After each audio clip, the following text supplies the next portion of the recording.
Bien. Bueno, buenas tardes a todos y todas. Nos da muchísimo gusto darles la bienvenida al Seminario Permanente de Análisis de Textos, tanto a los miembros regulares como a los nuevos participantes el día de hoy.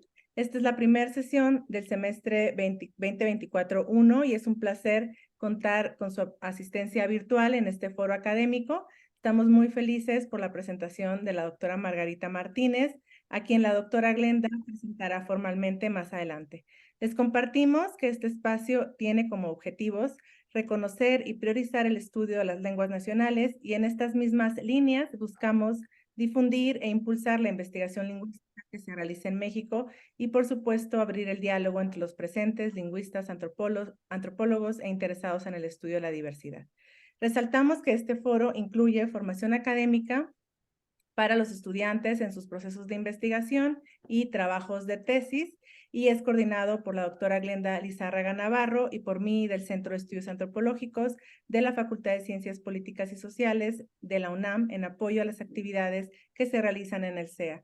Les compartimos que esta sesión quedará grabada y será editada y la podremos encontrar en nuestra página de Facebook y YouTube. También les compartiremos el registro para las constancias y les pedimos que llenen la información de la liga que les mandaremos en un momento por el chat para que les podamos entregar constancias al final del año 2023. Muchas gracias. En este momento le doy la palabra a la doctora Glenda Lizárraga. Gracias, Glenda. Adelante. Gracias, Gaby. Buenas tardes a todas y todos. Qué gusto saludarlos y qué gusto empezar un nuevo semestre con este seminario que nos ha permitido abrir el diálogo con especialistas diversos y pues conocer temas que son, que son nuevos para muchos de nosotros. Les damos la bienvenida a nuestros miembros regulares y también bienvenidos nuestros nuevos acompañantes. Les recordamos que otorgamos constancia de asistencia si se conectan a las 4 sesiones del semestre y esta constancia tiene valor curricular. Bueno, pues además de agradecer y de saludarlos, yo les voy a presentar a la doctora Margarita Martínez Pérez, a quien tenemos el placer de escuchar el día de hoy. Ella es doctora en lingüística indoamericana por el Centro de Investigación y Estudios Superiores en Antropología Social, Ciudad de México. También realizó una estancia doctoral en la Universidad de California en Santa Cruz. Es maestra en lingüística indoamericana, igualmente por el CIESA, Ciudad de México, y licenciada en sociología por la Facultad de Ciencias Sociales de la UNACH. Su campo de especialidad, como ya sugiere el título de su presentación, es la lingüística indoamericana con intereses interdisciplinarios en la antropología, la lingüística antropológica, la psicología sociocultural del desarrollo y la educación comunitaria. Desde 2005 ha realizado diversas investigaciones y estudios sobre el lenguaje con los tzotziles huistecos, y en el 2008 comenzó a ampliar la investigación con tzotziles de San Juan Chamula, Chile. Cabe resaltar, es muy importante mencionar que ella es originaria de Adolfo López Mateos, Huixtán, Chiapas, y es hablante de tzotzil. Sus temas de interés se enfocan en la socialización del lenguaje infantil y adquisición de la lengua materna, la pragmática, el arte verbal, el análisis del discurso, las interacciones multimodales y coexpresividad, lexicografía, educación comunitaria, documentación lingüística y etnografía. Además de la investigación en estas áreas, la doctora Martínez Pérez realiza diversas actividades profesionales asociadas a estos campos de acción. Se desempeña como profesora pedagógica, también como traductora e intérprete legal. Actualmente es profesora investigadora de tiempo completo, categoría asociado A, de la Facultad de Humanidades de la Universidad de Ciencias y Artes de Chiapas, mejor conocida como UNICACH, y codirige el colectivo CEBETIC, Bolón, de fotografía y activismo, con 3 jóvenes de comunidades mayas tzotziles de Chiapas. Entre sus proyectos de investigación se encuentran documentación del lenguaje preverbal entre la infancia tzotzil y sus cuidadores en Huistán, Chiapas, Chanel Chanubatzil, lenguaje, acción y enseñanza en actividades valoradas entre los mayas de San Juan Chamula. Entre la etnografía y la lexicografía, documentación lingüística sobre el proceso de la elaboración del textil basado en la lana de borrego entre las mujeres tzotziles de San Juan Chamula, o documentación lingüística, histórica y etnográfica sobre el Tanchac, discurso y arte verbal entre los danzantes tzotziles durante el carnaval huixteco. Cuenta, por supuesto, con diversas publicaciones en capítulos de libro y artículos en revistas indizadas. Entre los más recientes podemos mencionar The Role of Laughter in Correcting the Efforts of Learners in Daily Activities, o El papel de la risa para corregir los esfuerzos de los aprendices en actividades cotidianas, publicado en el Journal for the Study of Education and Development, número 45. O, bueno, hay un título en tzotzil que no me voy a animar a leer, Dialogues, Challenges and Complexities of Being a Tzotzil Researcher. Esto en un volumen preparado por Emiliana Cruz, que lleva por nombre Theoretical Reflections Around the Role of Fieldwork in Linguistics. O la importancia del entre los tzotziles contemporáneos. Y bueno, pues entre las principales distinciones y honores que podemos mencionar de la doctora Martínez Pérez, es que es miembro del grupo de asesor de jóvenes para el Fondo de Población de las Naciones Unidas en México. También fue premio Vigberto Jiménez Moreno en el área de lingüística por su tesis de doctorado titulada Chanel, Chanubastel, Lenguaje, Acción y Enseñanza en Actividades Valoradas entre los Mayas de San Juan Chamula. Es miembro del Sistema Nacional de Investigadores, actualmente nivel 1, y miembro activo de la Galería MUI como creadora audiovisual e intervención textil desde 2017 a la fecha. Pues bueno, es una investigadora joven, pero con una trayectoria muy sólida. Es un honor para nosotros recibirla en el seminario. Le agradecemos nuevamente que haya aceptado la invitación. Que sin más, le doy la palabra a la doctora Margarita. Muchísimas gracias, doctora Gabriela García, doctora Glenda, muchas gracias por la invitación y para mí es un honor compartir la palabra y el diálogo con todos los presentes. Bueno, vamos a abordar el tema que he titulado Ecologías de Aprendizaje, un análisis de los recursos coexpresivos entre aprendices y expertos tzotziles. Voy a ver si no, como que no puedo cambiar la presentación. Yo creo que voy a tener que salir o estoy viendo que no me permite cambiar. Yo creo que porque tengo en pantalla completa. Creo que me ha pasado otras veces eso. Abajo se puede. Ah, ahí va. Creo que sí cambió, ¿no? Según yo acá, solo que está muy lento el cambio. ¿Sí lo ven ustedes? Sí. Bueno, el objetivo general de la presentación, el tema les acabo de presentar y el objetivo general es examinar la organización socioespacial, la acción cooperativa y los recursos coexpresivos de la comunicación multimodal presente en la interacción entre dos grupos que uno llamo aprendices y otros expertos en una comunidad maya tzotzil de los Altos de Chiapas, en el sur de México. Los objetivos específicos puedes examinar cómo los aprendices toman la iniciativa y participan en actividades cotidianas, cómo se insertan y cooperan para crear y configurar por sus propias ecologías de aprendizaje, y también vamos a analizar el papel de los recursos comunicativos expresivos. Entre esos recursos tenemos directivos de orientación, todas las acciones semióticas que tiene que ver con este movimiento corporal, mirada, gestos, apuntamiento, los objetos materiales presentes en las actividades. Está tardando un poco el cambio, no sé por qué es lento.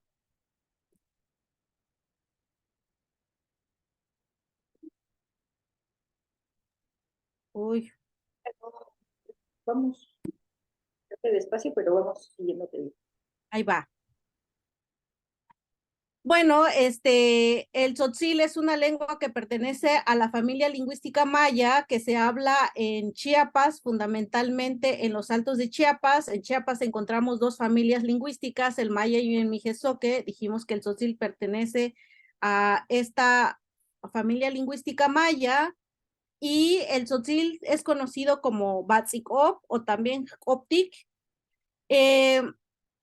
Esta lengua maya es hablada, de hecho es la segunda lengua más hablada en Chiapas. La primera lengua maya hablada en Chiapas es el celtal, y en segundo lugar ocupa el número de hablantes del tzotzil. Y entonces encontramos entre este asentamiento histórico en los Altos de Chiapas. Sin embargo, vamos a ver que los tzotzilahablantes están distribuidos a lo largo de toda la República Mexicana, y rápidamente muestro en este mapa en donde se ubican los tzotzilahablantes, y también encontramos un buen número de migración externa en Estados Unidos.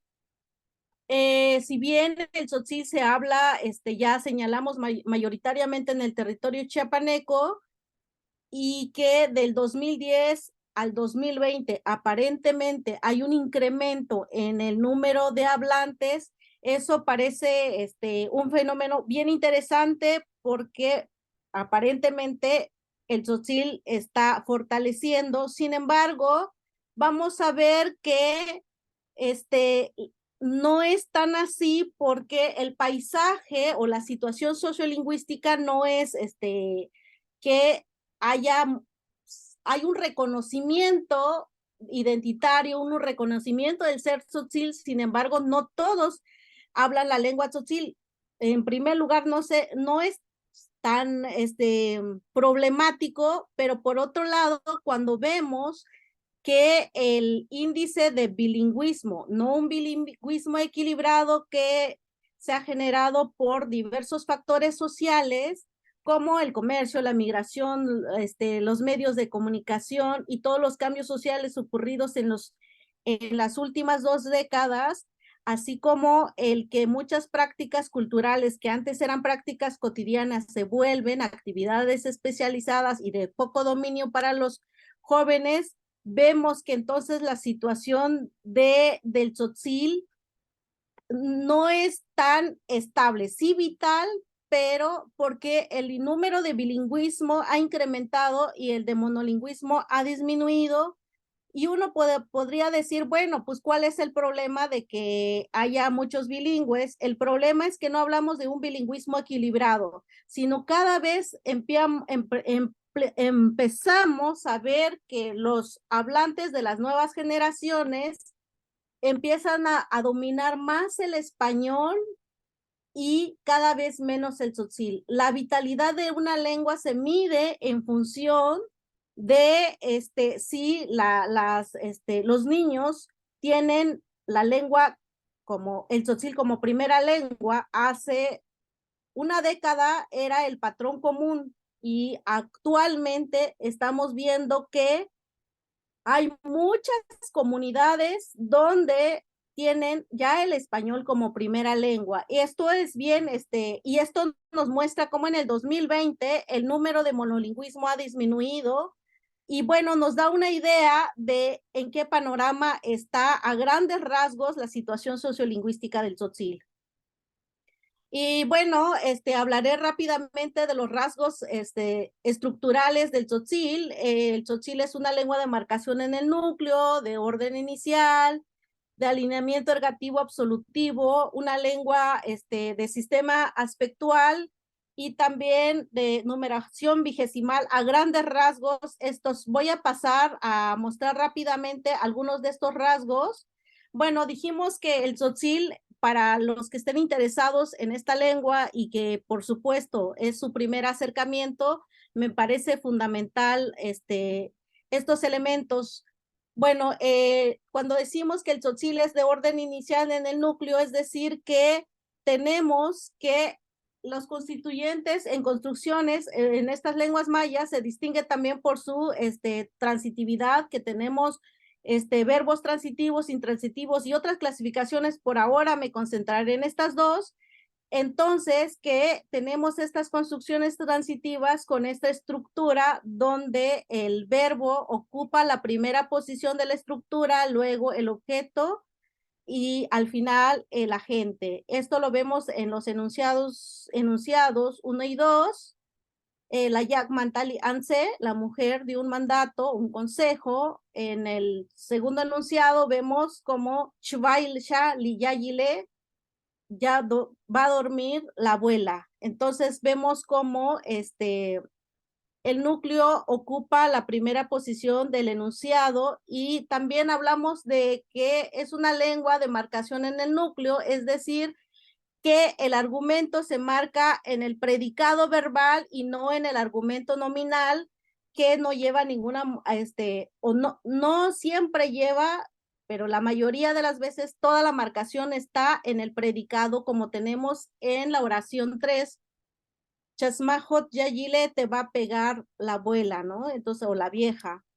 Y el tzotzil es un alineamiento ergativo absolutivo. El tzotzil, como otras lenguas mayas, presentan 2 series de marcas de persona y número sobre el verbo y se le conoce como juego A ergativo y juego B absolutivo. Aquí muestro el juego A ergativo y bueno, tenemos 3 marcas de persona, depende también su base léxica, si comienza con vocal, tenemos un juego de K, V, o si la base comienza en consonante, tenemos el ja, as. En la tercera persona hay un proceso de asimilación, la S se convierte en sha, ante léxicos que empiezan con che o sha. Bueno, aquí un par de ejemplos sobre el uso de este juego A, como mostramos en 4, el unkutik, míranos, o en 5, li ois tambore. El juego B absolutivo está compuesto de 2 series, una serie de prefijos que marcan solamente persona y se juntan con sufijos como mostramos en esta tabla. Y también ahí puedo mostrarles un ejemplo como en 6, chavay, o vas a dormir, chismilun, tamajel, me mata a golpes. Y en la segunda serie de sufijos del juego B absolutivo encontramos estos conforman puros sufijos que marcan tanto persona como número. Entonces tenemos acá el cuadro que muestro en el ejemplo 8 y 9. Tasmahun me va a pegar, Ochemunkutik, ven que los sufijos que marcan las personas tenemos en 8 y 9. Bueno, es una lengua con un sistema aspectual o de aspecto gramatical. Entonces, esta lengua reporta 5 marcaciones de aspecto: incompletivo, completivo, neutro, estativo, perfecto y el progresivo. No mostraré más ejemplos al respecto. Ahora pasaremos a hablar sobre los datos que vamos a analizar provienen de los tzotziles de Ichintón en San Juan Chamula, y en este caso, principalmente en la comunidad, el uso del tzotzil todavía es altamente productivo, pero no sé, es el caso en otras comunidades. Si bien algunas familias ya usan el español como L1 que les he mencionado. No tengo el número exacto de familias, pero todavía se pueden cuantificar. La población adulta, sobre todo en mujeres, son bilingües, los hombres, las mujeres son monolingües y los hombres tienen un bilingüismo incipiente y los jóvenes son bilingües. La mayoría de las familias que componen esta comunidad son de familias extensas. Sin embargo, las nuevas generaciones integran más familias nucleares. Estos datos son relevantes porque también cobran una importancia a la hora de mostrar estas ecologías de aprendizaje. Ichintón se encuentra en los altos de Chiapas, como vemos, quienes no ubican dónde está Chamula o Chiapas, donde está en el sur de México, y Chamula está en los altos de Chiapas. Rápidamente pasaré al sustento teórico que sostiene esta investigación, pues parte de un estudio interdisciplinar. Fundamentalmente toma como antecedente los estudios de aprendizaje comunitario desarrollados por Rogoff y otros miembros de su equipo, que este modelo denomina LOPI. Asimismo, se nutre con la lingüística antropológica, sobre todo desde la línea de la socialización del lenguaje, así como también el análisis del habla en interacción desde su despliegue multimodal o la coexpresividad. Para entretejer estas perspectivas teóricas, es importante tomar como punto de arranque la teoría de la actividad planteada por Leigh, Vygotsky y Leontiev. Bueno, la lingüística antropológica, como bien saben, es un campo interdisciplinar, pero en esta investigación se basa sobre la perspectiva de la socialización del lenguaje, que fue acuñada por las autoras Oaks y Shefflin, y entonces esta perspectiva se ve desde dos niveles: analizar o saber la socialización del lenguaje a través del lenguaje y para usar el lenguaje. En la primera perspectiva, aquí el lenguaje es visto como un instrumento del que se valen las personas para socializar a los niños, para enseñar, para educar a los niños. Mientras que en la segunda, pues es la herramienta que se usa para la adquisición y el uso del lenguaje en los contextos adecuados en que emergen los niños. Esto es importante porque dice, bueno, ocurren en procesos interactivos. El término interacción, interactivo es central porque todos los participantes se vuelven agentes en la socialización de las competencias, como más adelante vamos a ver. Y aquí, tanto lo que en un principio en el título le llamaba aprendiz, no es más que el niño o el joven o el novato que está en proceso de aprender una práctica. Entonces, el que tiene el rol de aprendiz es un contribuyente activo que otorga significado a las interacciones con otros miembros de un grupo social. No se tiene la idea de que el niño o el aprendiz tiene un rol pasivo, oyente, que solo es recipiente de la información, sino más bien esta noción de la socialización del lenguaje tiene un rol activo que está contribuyendo en la ecología de aprendizaje, como veremos más adelante. Para el análisis del habla y la interacción social en su despliegue multimodal y la coexpresividad, bueno, este es un término no tan reciente, el término de la multimodalidad. Seguramente quienes escucharon al doctor Sicoli en sesiones pasadas, él ya habló mucho de la importancia de la interacción multimodal, pero este término de la multimodalidad viene de trabajos anteriores de diversos autores que yo solo señalaré algunos. Por ejemplo, Einfeld, quien habla de la anatomía del significado, y esta anatomía del significado dice que involucra habla, gesto y las expresiones compuestas en la interacción. Otro elemento fundamental que se incorpora dentro del campo de la multimodalidad es el término embodiment, acuñado por Charles Goodwin, y cómo el cuerpo y toda la multiplicidad de recursos comunicativos mutuos interactúan en la comunicación humana. Bajo este sentido, entonces, la multimodalidad no es más que la coindexación de signos a través de diferentes canales de comunicación, modos sensoriales, modos de encarnación, que se elaboran mutuamente en la interacción humana. Entonces, la multimodalidad implica no solo múltiples modalidades de comunicación o múltiples canales de comunicación, sino también implica múltiples participantes que involucran desde oyentes, espectadores, lectores, oradores, artistas, escritores, que incluso se habla de participantes no humanos como los animales, otros seres vivos, y los objetos culturales y materiales que conforman las ecologías de interacción copresente.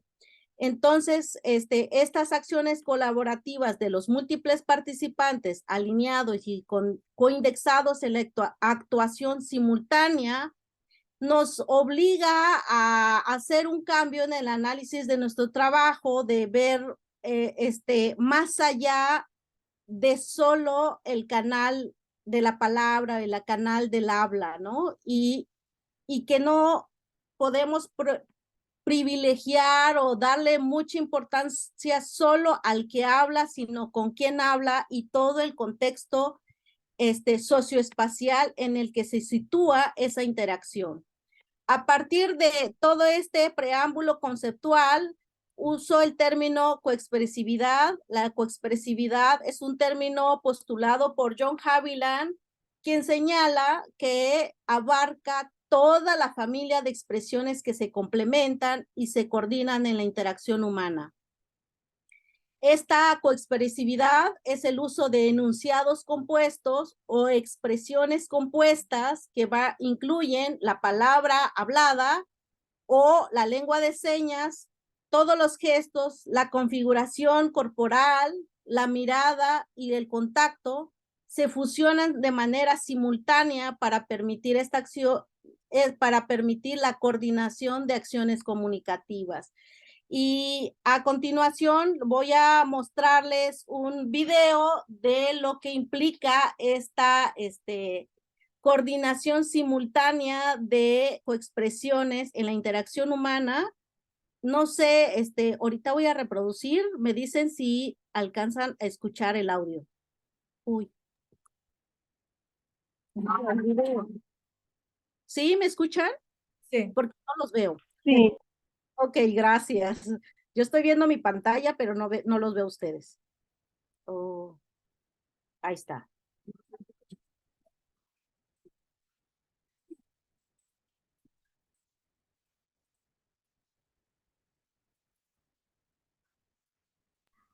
Ya no se escucha, doctor.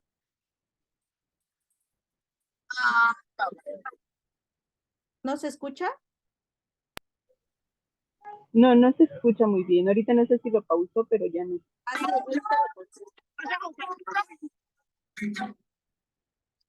Bueno, lo que quiero que vean es que en este milisegundo de interacción, cómo se alinean los cuerpos, hay una configuración corporal, se alinean los dos personajes, hay una alineación de la mirada, el movimiento de mano que se está dando y también cómo al mismo tiempo que se está dando todos estos elementos gestuales, está dando, se está hablando. Y entonces, en lo que no se alcanza a escuchar, el primer hombre camina hacia su interlocutor y luego baila. El interlocutor, que es el hombre 2, le dice, "Kakbetik-o", démosle. Se refiere a bailemos, ¿no? Y el interlocutor 1 continúa bailando, no responde, pero no responde verbalmente, pero por supuesto que sí hay una respuesta corporal al estar bailando. Y después, el interlocutor le dice, "Akbome, dale, baila". Y entonces, el primer hablante, sin hablar, hace un gesto con la mano que dice, tomamos, hace un gesto convencional de como echarnos una chela, echarnos una cervecita, y el interlocutor le responde de manera verbal, ¿hay refresco? Y el otro asienta con la cabeza sí y se retira para ir a conseguir. Ahí muestro, voy a volver a mostrar el video.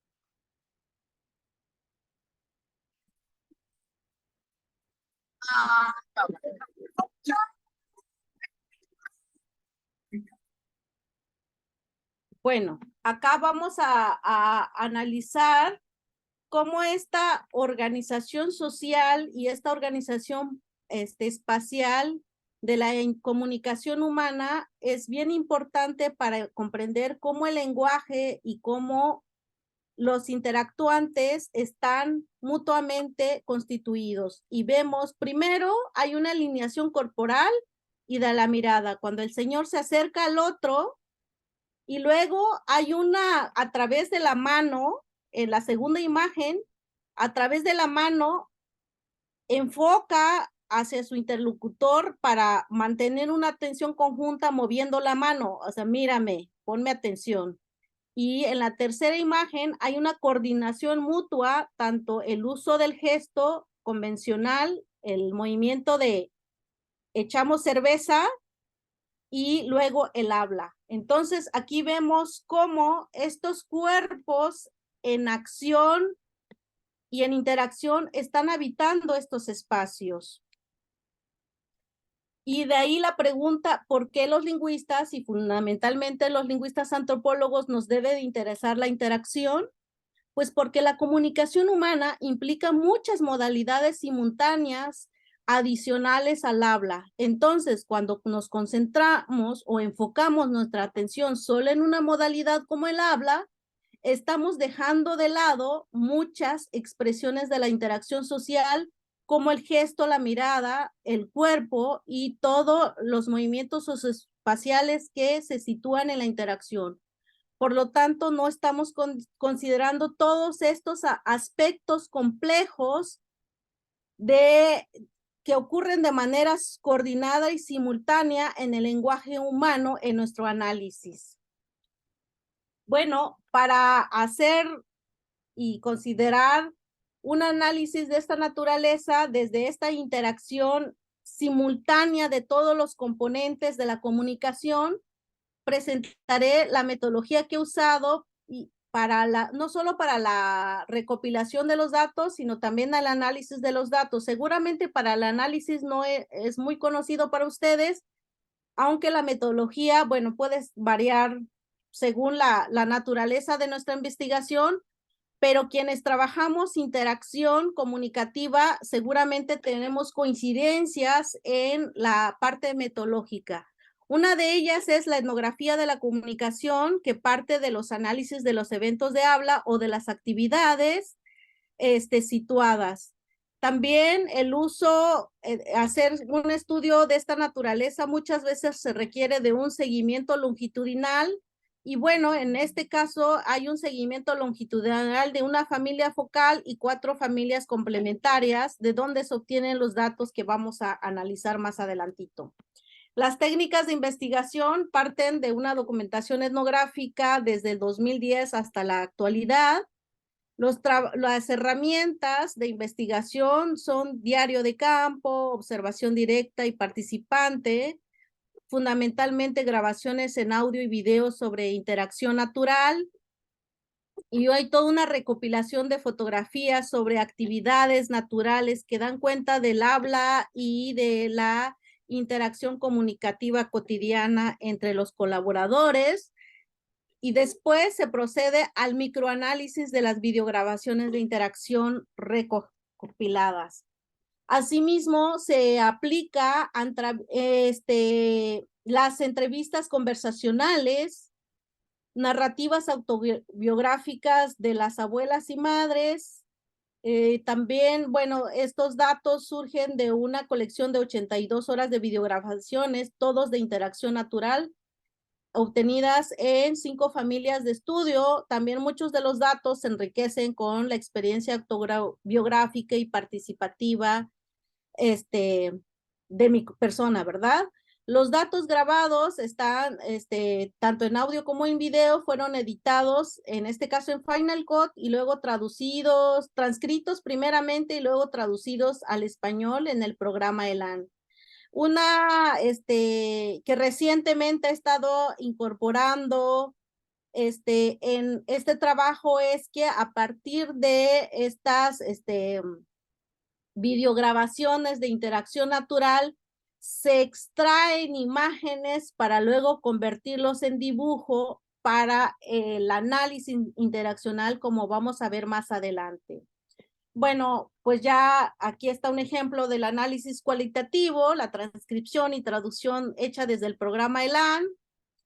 La actividad en sitio se convierte en un espacio privilegiado para documentar estos espacios de ecologías de enseñanza-aprendizaje y se conforman las unidades centrales de nuestro análisis.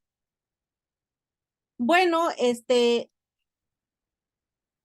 en resumen, tenemos entonces la lingüística interaccional y el análisis de los recursos coexpresivos, la socialización del lenguaje que les he señalado y el modelo LOPI planteado por Rogov. Para los que no conocen el modelo LOPI, que parte de esto de aprender y observar y contribuir en las actividades. Aquí tiene varias facetas para quienes les interesa, pero para mí una de las partes importantes justo es cómo se comunican las personas, y es que se coordinan y relacionen por múltiples canales, palabras, conversación verbal, articulada, en contextos compartidos, al servicio de las actividades y de las relaciones sociales. Y esto va como en la misma perspectiva de lo que tiene que ver con el análisis de la interacción multimodal o interacción comunicativa desde la perspectiva de la coexpresividad. Entonces, para el microanálisis de las actividades como ecologías de aprendizaje, que en Tzotzil le he denominado Chanel Chanuntasel, tiene las siguientes características. Vamos a ver que a estas ecologías de aprendizaje vemos la iniciativa del niño, del novato para participar en la actividad. Hay una cooperación y colaboración activa del niño o del novato. Hay una participación guiada entre el experto durante la actividad, durante la realización de la actividad en el sitio. También en cuanto al habla, vemos el uso frecuente de directivos, que en este caso particular le he denominado directivos de orientación y de demostración coexpresiva. Otros autores como Marjorie Goodwin ha trabajado mucho el tema de los directivos. Lourdes de León ha trabajado el tema de los directivos, incluso Flores Nájera ha trabajado los directivos en contextos bilingües, pero en este caso particular no es solo el término directivo que refiere a hacer que alguien haga algo dirigiendo la atención a otra persona. Acá es que hay todo un enfoque de orientación y demostración para lograr un aprendizaje. De ahí lo de ecologías de aprendizaje. Y también vamos a ver calibración de la atención por parte del adulto y toda una trayectoria interactiva para lograr la atención y la cooperación mutua. Entonces, ¿por qué el término ecologías de aprendizaje? Voy a dar algunos conceptos, definiciones. Los directivos, como algunos expertos han denominado, no son más que actos de control que pueden ser desde ofrecimientos, solicitudes, órdenes, prohibiciones y otro tipo de movimientos verbales que intentan efectuar algún cambio en las actividades de los otros, o actos de habla que tratan de lograr que otro haga algo. Eso es entendido los directivos en términos generales. Lo que llamo directivos de orientación y demostración coexpresiva, que en Tzotzil se le denomina Ak el Ilukmantal o Ak Beljil Mantal, sirven para orientar, demostrar y guiar a un sujeto en una acción o actividad en ejecución, generando con ello procesos de aprendizaje y enseñanza mediante el uso del lenguaje verbal yuxtapuestos con recursos semióticos como gestos de apuntamiento, mirada y acciones encorporizadas que enfocan la atención y guían paso a paso el desarrollo de la actividad. La iniciativa infantil se entiende no solo con observar y tomar parte en la tarea, sino la iniciativa infantil es entendida como crear acciones que involucran a otros participantes para desglosar las tareas de manera secuencial, utilizando recursos coexpresivos de la comunicación multimodal a través de todos los recursos semióticos y del habla. Entonces, estas ecologías de aprendizaje constituyen un ecosistema socioecológico, esta relación de organismo y medio ambiente, donde se influencian mutuamente entre todos los participantes. Ya señalamos la importancia de la presencia de los recursos semióticos, el cuerpo en acción y situados espacio-temporalmente. Acá vamos a ver los objetos o el artefacto material tangible, pero también estos elementos ideacionales o conceptuales como los mitos o narrativas que sostienen a veces estas ecologías de aprendizaje y entonces se articulan en prácticas o repertorios culturales que más adelante vamos a mostrar. Si para los que quieran involucrarse más en la noción de ecologías de aprendizaje, algunos de los autores que han trabajado este campo, tenemos Erikson, Ingold, De León, y bueno, las ecologías de aprendizaje entendidas como que estas emergen o surgen en coyunturas interactivas, donde los expertos, de manera no planificada, esto es bien importante porque uno piensa en estas ecologías de aprendizaje como en un sistema de educación formal, estructural, donde hay toda una planeación, a diferencia de lo que pasa en la educación comunitaria, es no planeada, pero que sí hay todo un monitoreo de las acciones de todos los participantes para identificar problemas que requieren corrección. Erikson advierte que esta interacción es mucho más compleja porque uno espera que el experto es el que siempre va a guiar al novato y sin embargo los roles no están preestablecidos, sino desde la interacción hay una fluctuación que resulta que también los novatos pueden convertirse en guías hacia los expertos y de ahí esta interacción.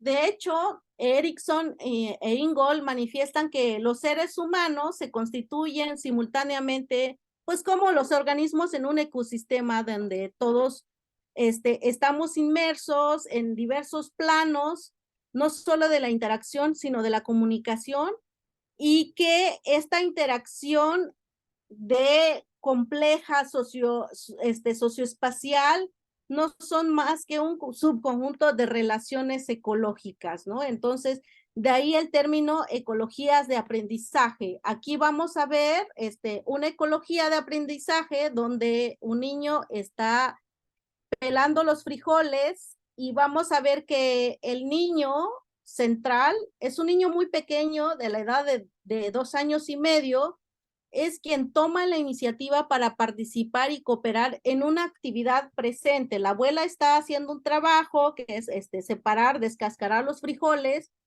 y el niño pequeño se incorpora en la actividad y justo la iniciativa de este niño al incorporarse en la actividad emerge todo un proceso de acompañamiento de los mayores. En este caso, en la segunda imagen podemos ver una demostración y explicación del adulto y finalmente, o sea, al terminar toda la interacción, el adulto, que es la abuela, ratifica la participación del niño pequeño y su hermano mayor cuando les dice, pues terminen el trabajo y los deja a ellos como participantes activos que están contribuyendo en la actividad.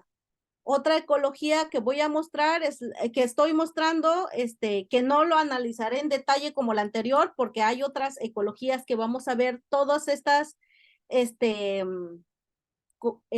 toda la presencia de todas estas canales de comunicación, pero ahora mostraré otra ecología que es la cocción de plantas para el teñido del textil.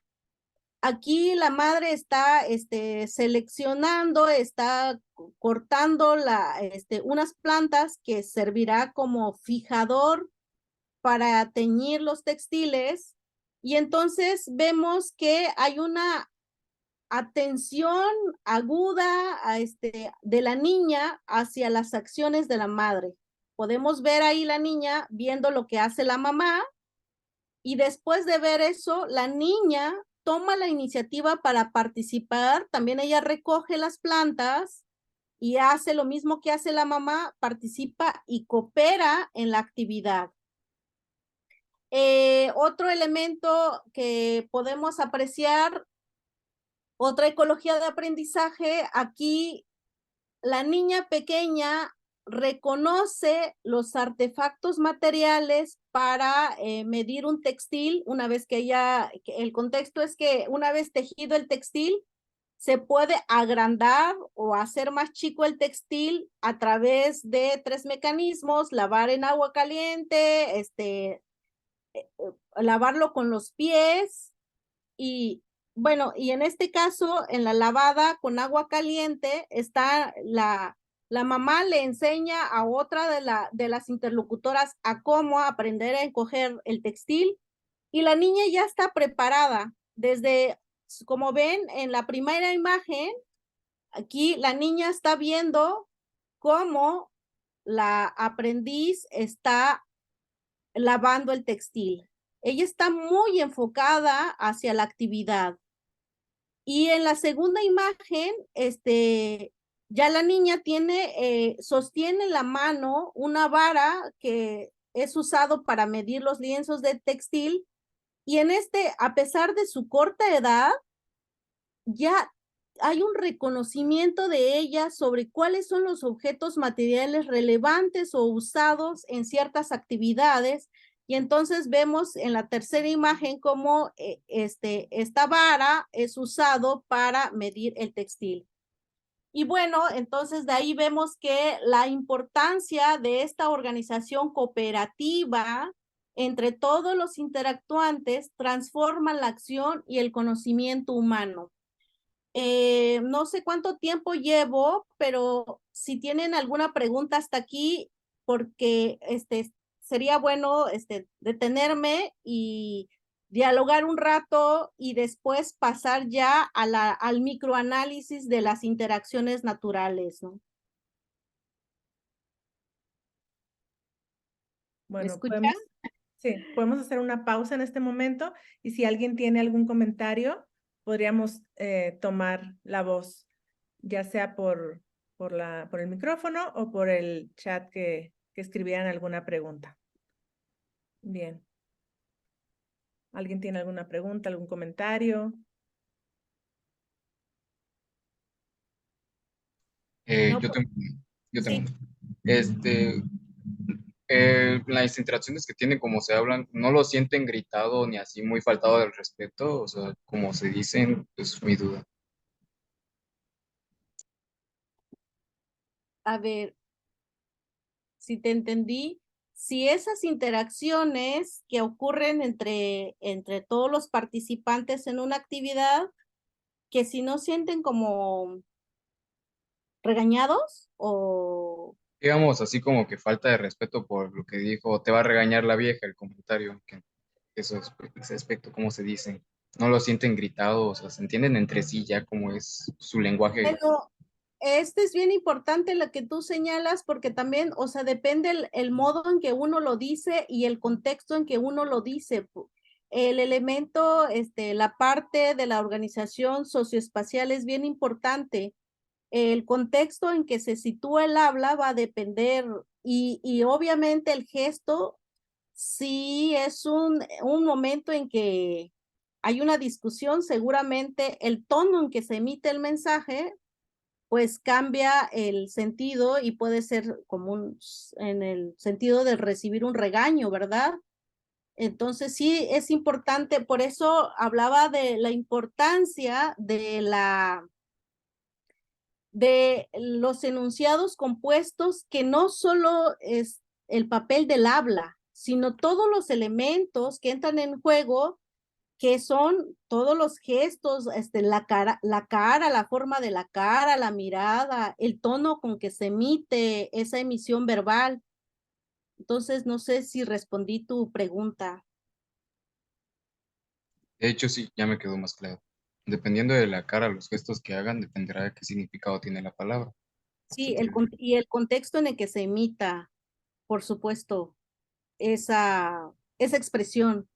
O, Muchas gracias. Es todo. Había otra, Gracias.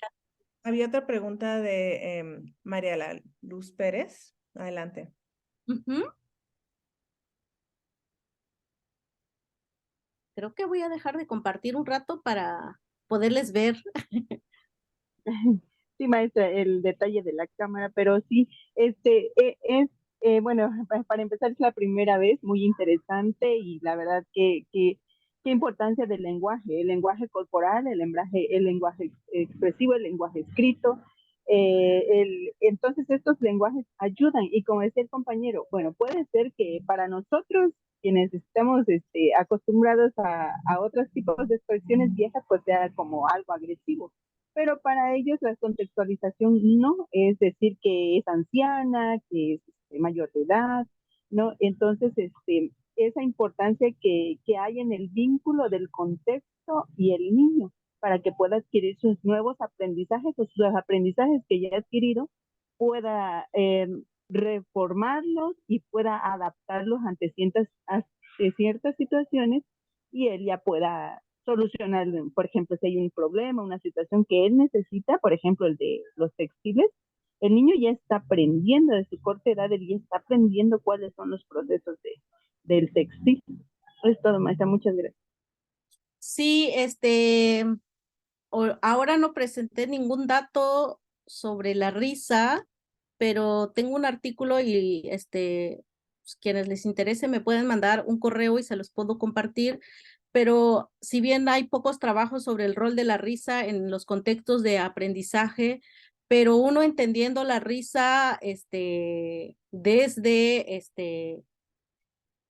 no sé, no sé, ustedes me dirán como hispanohablantes y bueno, depende del tipo de risa, la modulación, la intensidad y cómo se dé esa risa, puede fungir como un bullying o, por el contrario, fortalecer en el aprendizaje. En el caso, en el contexto tzotzil, principalmente en la comunidad de estudio que les he señalado, a principio como que me costaba mucho entender las risas, porque habían muchas funciones, pero entendiendo y analizando con mucho cuidado el papel de la risa en el contexto de estas ecologías de aprendizaje eran para fortalecer el proceso de aprendizaje de los niños. Incluso la iniciativa que vamos a ver, el rol de la iniciativa que vamos a ver en un rato, es que los niños quieren participar y no los dejan participar. Y en un principio, ahora sí, como tzotzil hablante, como miembro de la comunidad, yo decía, bueno, pero ¿por qué no los dejan participar si cuando no participamos nos dicen que somos unos haraganes, unos flojos, y ahora que los niños quieren participar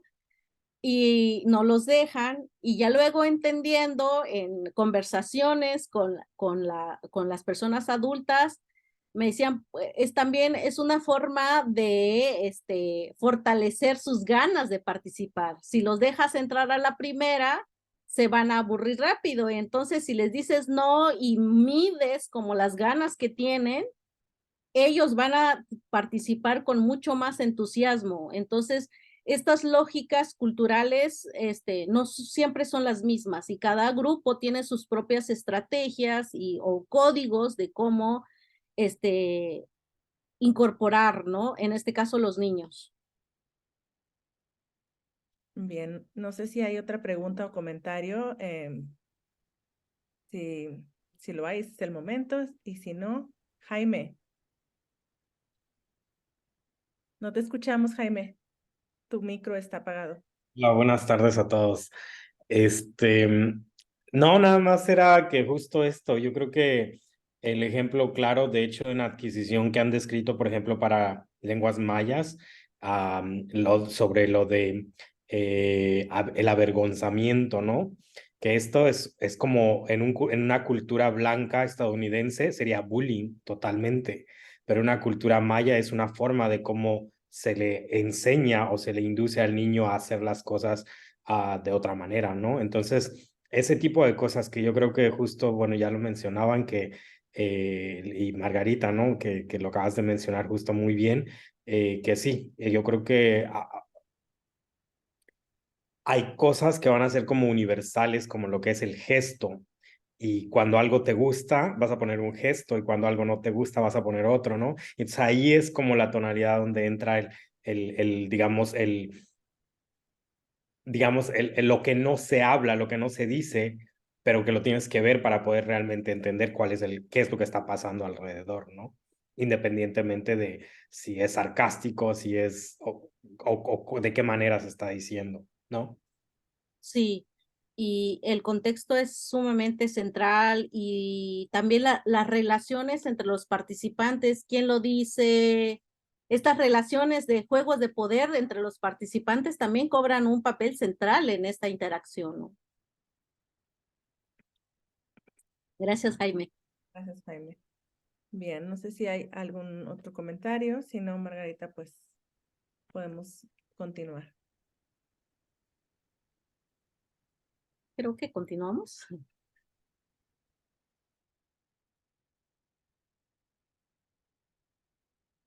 Bueno, ahora vamos a analizar el ejemplo del teñido de hilos que les mostré en un principio.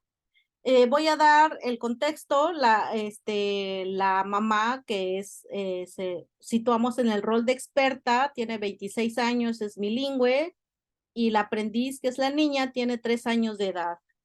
El contexto en que se sitúa esta interacción es que la madre pone a cocer la planta, que va a servir como fijador para el teñido del textil, y en esta actividad la niña observa a su madre realizar la actividad. Posteriormente se incorpora para contribuir activamente a través de su propia iniciativa. La participación de la pequeña es quien comienza una conversación dirigida a su madre para solicitar su incorporación en la actividad. Entonces, aquí vemos cuando la niña le dice a su mamá, té, hierba, y la mamá dice, ¿ah? ¿Cómo qué? Entonces la niña vuelve a repetir té, hierba, y la mamá le dice, coc, ahí no lo usa con glotal, la expresión sería coc, pero la mamá se acopla al estilo de habla de la niña, de habla pequeña, que todavía no pronuncia bien las glotales, entonces dice coc, fuego. Entonces, la niña toma las ramas y contribuye en la tarea. Y esto es bien importante porque uno cuando toma en consideración la interacción, uno solo piensa en el canal verbal, el habla, pero las acciones también son un turno comunicativo que es importante que lo contemplemos en el análisis interaccional. La niña dice tic, sumergir, y la madre no le responde porque anteriormente le dijo fuego, o sea, como no indirectamente le está diciendo hay un fuego, no te metas, ¿no? Y entonces, la madre no responde y la niña, pues, intenta quebrar, la planta, pero no puede y le dice a su mamá, mutak, o sea, mustak. Y entonces la mamá dice, mustak, hija, no se puede, está demasiado macizo.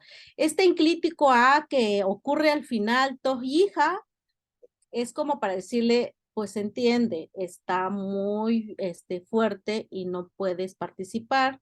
Y sin embargo, la niña, a pesar de que su mamá le está diciendo indirectamente que es demasiado dura la planta y que no puede quebrarla, que es una manera de mitigar su contribución en la actividad, la niña sigue contribuyendo. Y entonces ahí, como la niña no obedeció esta indirección de la madre, le dice, se te puede meter una astilla en tu mano. Ahí ya la madre está dando una explicación del por qué la niña no debe de continuar participando. Y la niña dice, como, ya te entendí, bueno, pero, o sea, no te voy a hacer caso porque ella continúa participando. La madre vuelve a repetir y le dice, o sea, se te puede meter la astilla en la mano. Y la niña continúa participando, ¡Coc! Entonces, ¡Coc! Le está diciendo, pues está caliente, porque ya se está, el humo, el fuego, y entonces la madre dice, lócanme.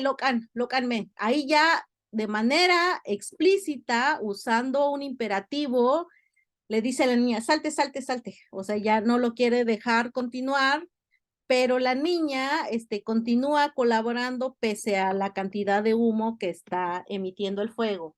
Y entonces aquí vemos cómo a partir de esta iniciativa, pero también de la insistencia de la niña, se logra una participación activa hasta un cierto grado. Entonces, las explicaciones que realiza la madre, ya sea desde una construcción declarativa o la repetición de la explicación, excluye a la niña de la actividad, pero eso la niña no deja de participar. Entonces la madre recurre a estos recursos de hay que tener cuidado de no insertarte la astilla, y pese a estas explicaciones la niña continúa. Entonces también es importante ver que el fuego, la olla y las plantas están teniendo un rol fundamental en esta interacción. Otro ejemplo de iniciativa, no voy a mostrar toda la interacción, es una interacción muy larga, pero solo voy a mostrar la iniciativa de la niña. Aquí el contexto, hay dos participantes centrales, que es la mamá de 45 años y la niña de 3 años. Y enfrente hay un grupo enfrente hay un pozo comunitario y hay un grupo de mujeres lavando. Entonces, la mamá, de hecho, está sentada, está amamantando a su bebé, pero la niña, al ver que hay otras mujeres lavando, también ella tiene las ganas de lavar, y le dice a su mamá, mamá, tachuk, mamá, voy a lavar así esto, mira, y muestra el suéter que tiene en la mano, que es lo que quiere lavar. Entonces, lo único que hace la mamá es mirarla, no le contesta, pero sí le pone atención, o sea, dirige la mirada, alinea el cuerpo y dirige la mirada hacia la niña, y luego la madre le dice, vete. Aquí la niña marca su postura diciendo que ella quiere lavar ahí en la casa, no quiere ir a lavar con el grupo de mujeres que está enfrente en el lavadero comunitario, en el pozo comunitario.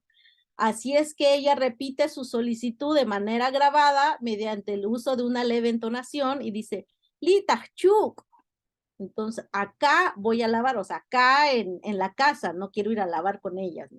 Y la madre no le responde. La niña vuelve a usar a solicitar su aprobación, la aprobación de su mamá para poder lavar, pero ahora lo hace con mucha insistencia. Además de producir el habla que dice chichucumá, también el uso de la entonación, los movimientos de pies haciendo retobos como berrinche y la mano junto al suéter, todos estos elementos es lo que hablamos de coexpresividad, mientras que en el turno 1 solo estamos hablando de un canal comunicativo que es el habla, litachuk.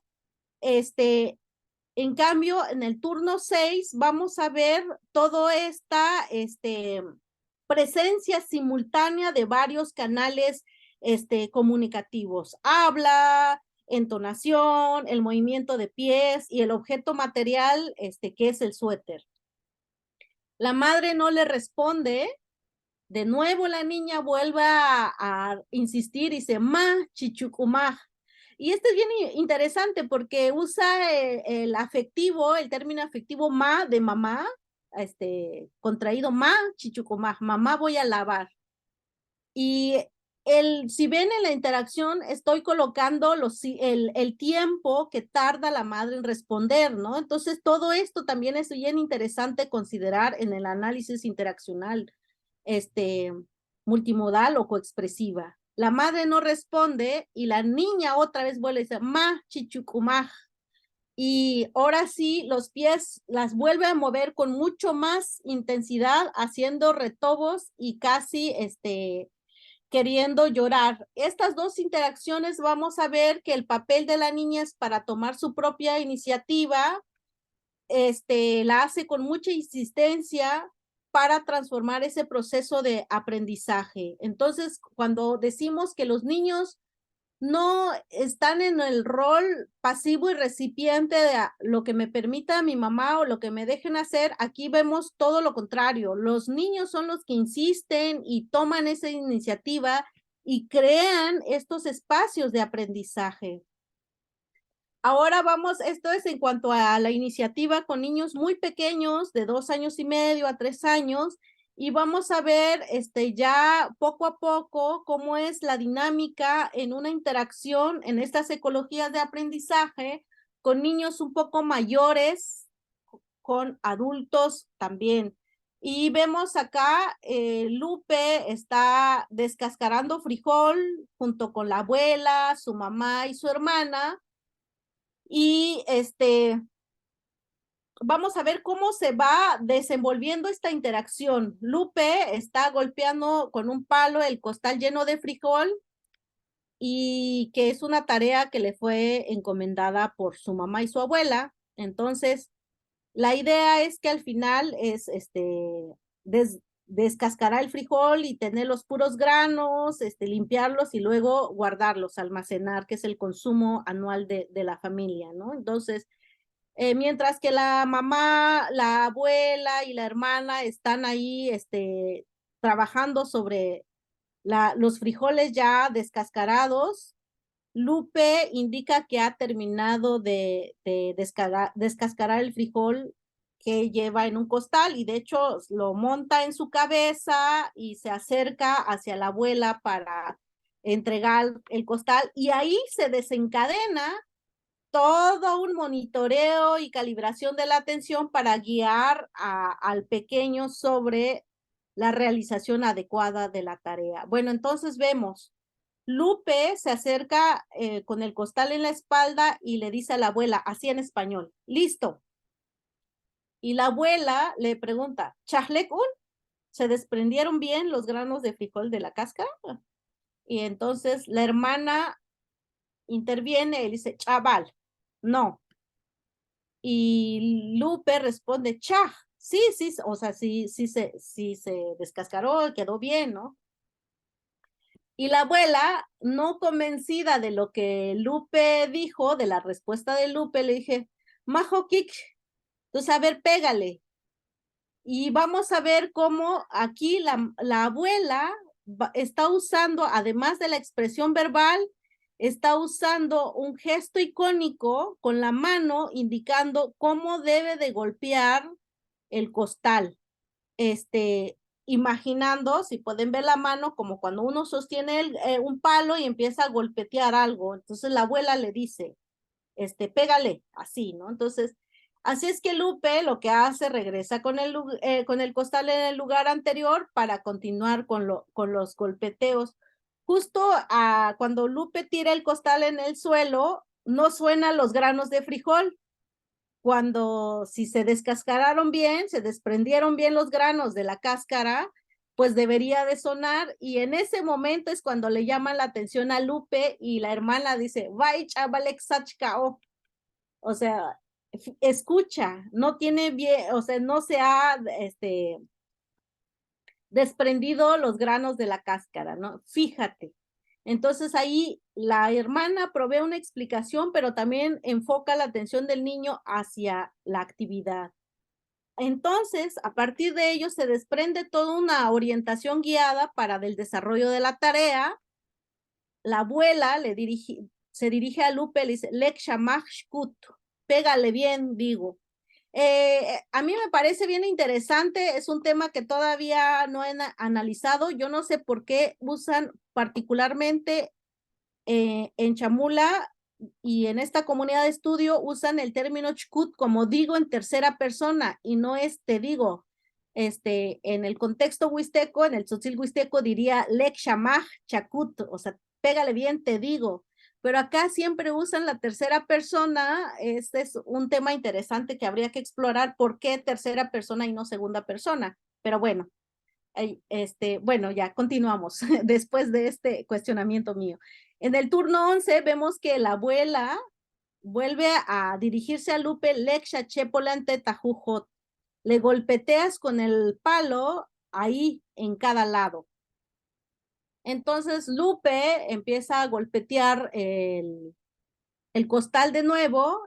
La mamá le dice, mucha tal luce, no, porque por ahí pasa el cable de luz y le dice que no vaya a alcanzar la luz. Lupe se detiene un momento y trata de no alcanzar el foco. La abuela dice, Lek me polanta jujot. Te aviso que le golpetees bien en cada lado.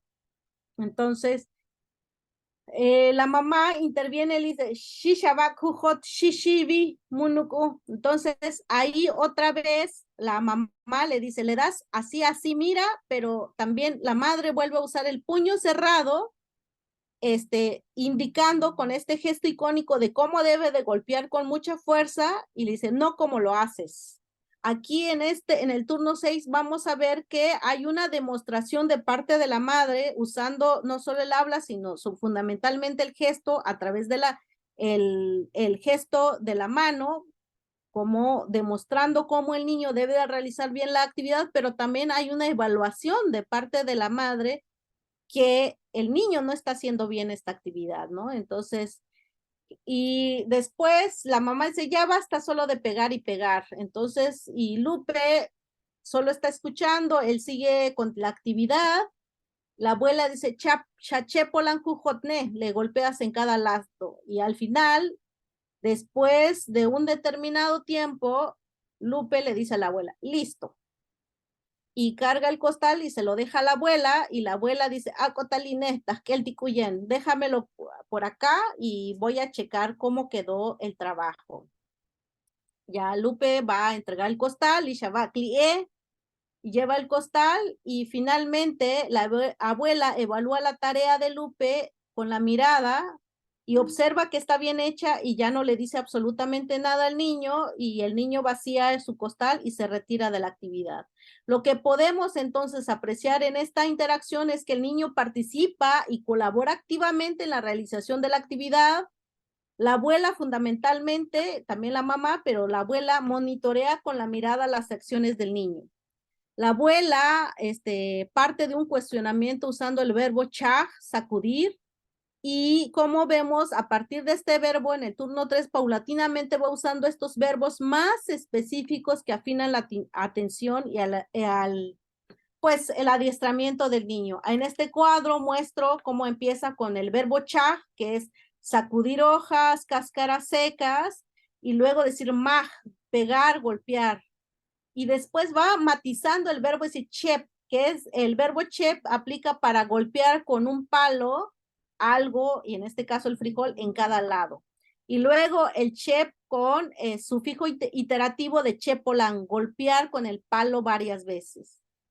Y después repite el verbo con el sufijo iterativo chepolan be, o sea, golpéale al costal, y ya precisando que debe de ser en cada lado. El uso del gesto icónico no solo va a reforzar la intensidad de la guía, sino además va agregándole significado a la emisión verbal expresada en el adverbio de modo shi, así, que va, y además muestra una de las propiedades del objeto, que es la forma del objeto a través de estas expresiones, ¿no? Y entonces, y en la siguiente interacción, rápidamente vamos a ver cuando un niño está golpeando un costal de maíz para desgranarlo. Aquí tenemos los participantes. El aprendiz es Moy, de 9 años, y los demás coparticipantes, está la mamá, la abuela y la hermana. Acá vamos a ver que todos se encuentran desgranando y limpiando el maíz en el patio de la casa. Moy es quien está golpeando la red de maíz para desgranar el olote y almacenar los granos de maíz en el costal. Después, de que Moy empieza a golpetear el costal, la mamá se da cuenta que el hijo no está haciendo bien, ahí empieza la interacción. Entonces, la madre está mirando lo que está haciendo su hijo alrededor y de pronto dirige su mirada hacia el hijo, hacia la acción del hijo y calibra la acción de su hijo. Acá le dice, Anlich oleka kostali, extiende o estira bien tu costal. Lo que hace Moy es levanta la mirada hacia su mamá y le responde con una pregunta y además de una construcción declarativa sobre la condición del costal. Le dice, "Kucha al, lich ishkil". ¿Cómo? Yo lo veo extendido. Entonces, Moy no obedece lo que esa llamada de atención que la madre le hace y prosigue con la actividad. Y la madre, en el turno 5 vemos que dice, Licho leca, extiéndelo bien. Y entonces aquí su indicación va acompañado de una entonación. En el turno 6 dice, Licho lecli taboque. Ahora le está enfocando exactamente en qué parte debe de extender esa red. Extiéndelo ahí en tu pie. Y como vemos, la mamá está apuntando con el dedo, indicando hacia dónde debe extender el costal. Aquí el gesto de apuntamiento enfoca la atención del aprendiz. Y la madre le dice, mush chuntanae, puj botapat. No me obedeces ahora, te voy a pegar en tu espalda. Entonces va escalando la interacción de ser una orden, luego una orden acompañada de una entonación y luego indicación del lugar a una amenaza, el golpe. El niño le dice, no me importa, pero el niño lo responde responde con una expresión de enojo, de tal manera que la mamá se acerca al hijo e intenta golpearle la espalda por haber respondido de esa manera, y ahí entonces el niño empieza a decir, ey, solo digo así nada más, solo así, o sea, diciendo mentiras, no es cierto lo que te estoy diciendo. Y si ustedes ven, hay un alineamiento corporal, pero también hay una cercanía entre los dos interactuantes, mamá e hijo. Aquí vamos a ver entonces cómo la madre, en su calidad de adulta y experta, monitorea y calibra la atención del niño para evitar que se riegue el maíz que él desgrana a través de los golpes con un palo sobre la red. El monitoreo y la calibración de la atención se da a través de la repetición continua del verbo lich, extender, que enfoca a acciones precisas en la tarea. En el cuadro podemos ver entonces cómo en el turno 2, la madre parte de un directivo de orientación desnudo como Anlich Oleka Kostali, pues extiende tu costal. Y aquí vamos a ver todos los recursos que están presentes, el verbo lich, el adjetivo bien, tu costal y la demostración a través del enclítico y que está enfocando hacia ese costal que está cerca de ti.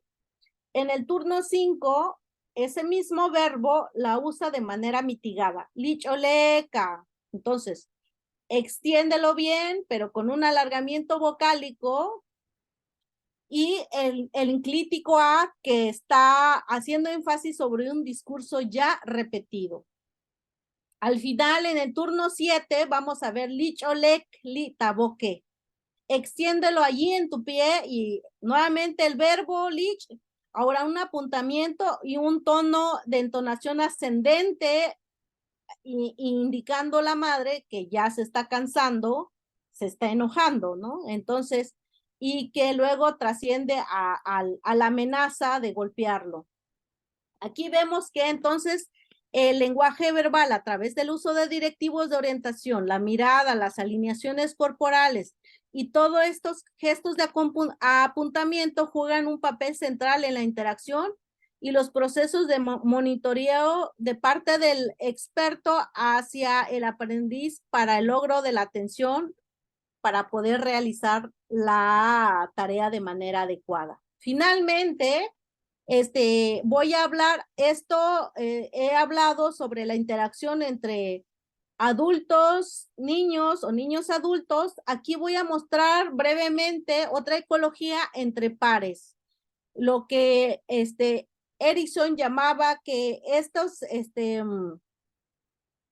interacciones no están fijas ni estables y que los expertos no siempre son los adultos y los roles siempre son dinámicos e intercambiables. Aquí vamos a ver cómo se da esta ecología de aprendizaje desde la interacción entre pares, entre hermanitos, casi de entre la edad de 10 años, 8 años, 6 y 3 años.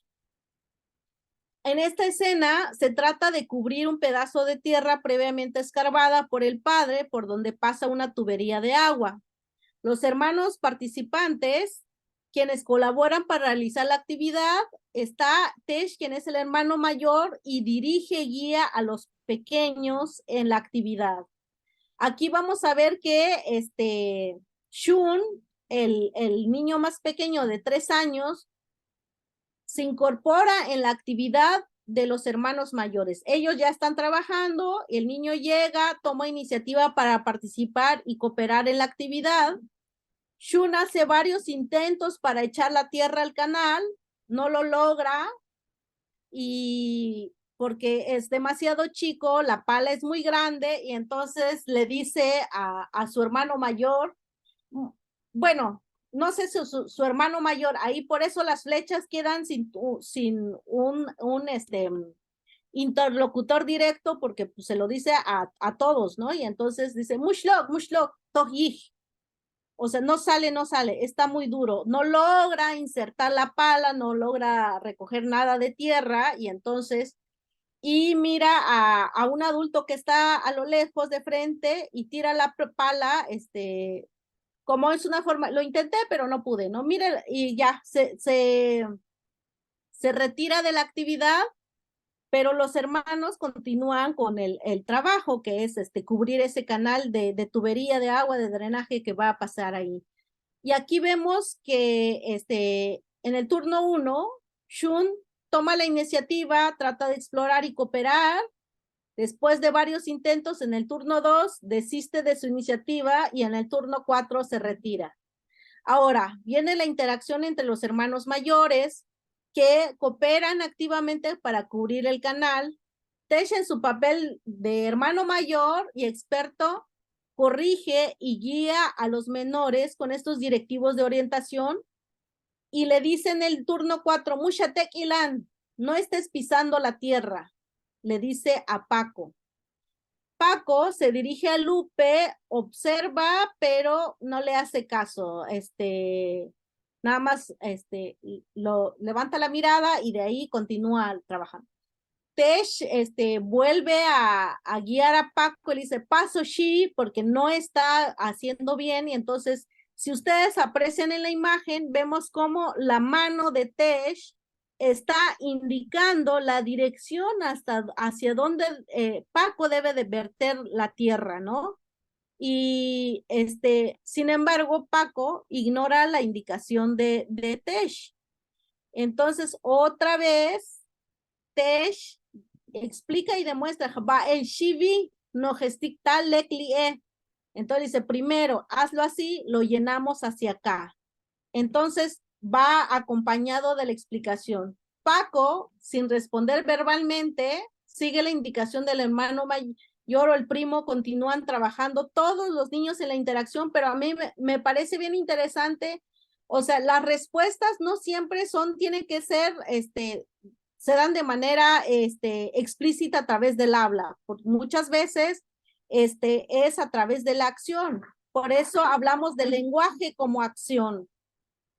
Entonces, en su estudio con niños tzotziles sinacantecos, Maynard señala que los niños crean cultura al mismo tiempo que ellos están adquiriendo cultura. Y bueno, podemos ver que estos directivos de orientación a través de esta construcción imperativa y del adverbio modo she, que es muy frecuente en estas psicologías del aprendizaje, y el verbo be, de observar, mirar, coordinado con gestos demostrativos, van a apoyar a que Tesh indique hacia qué dirección verter la tierra para que quede bien cubierto el canal. Entonces, todos estos recursos coexpresivos, comunicativos que guían el proceso de aprendizaje y enseñanza de los menores es fundamental. Pues vemos entonces el uso de estos enunciados que van presentándose de manera simultánea, ¿no? Entonces, enunciados, no solo, cuando hablamos de enunciados, no hablamos de solo el canal verbal, sino todos estos elementos que se yuxtaponen en las acciones para lograr la corrección, el monitoreo de atención y la afinación de las destrezas de los aprendices. En resumen, entonces podemos ver que esta interacción evidencia la manera en que los niños tzotziles están integrados en estructuras de acción cooperativas junto a pares o individuos más expertos, donde estos recursos comunicativos coexpresivos y los artefactos materiales son centrales en la configuración de estas ecologías de aprendizaje. Para ir cerrando, entonces notamos que los niños tzotziles desde edades muy tempranas se convierten en agentes de su propio proceso de desarrollo, aprendizaje y socialización. Además, los pequeños muestran mucha iniciativa con insistencia para participar en la actividad. A través de esta iniciativa genera un marco de participación donde incorpora a los demás participantes en la interacción.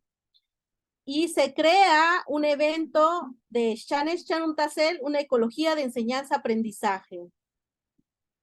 Este proceso de Shanesh Chanuntasel se encuentra enraizado en un conjunto de actividades, actividades fundamentalmente cotidianas, donde los niños toman la iniciativa y transforman su participación.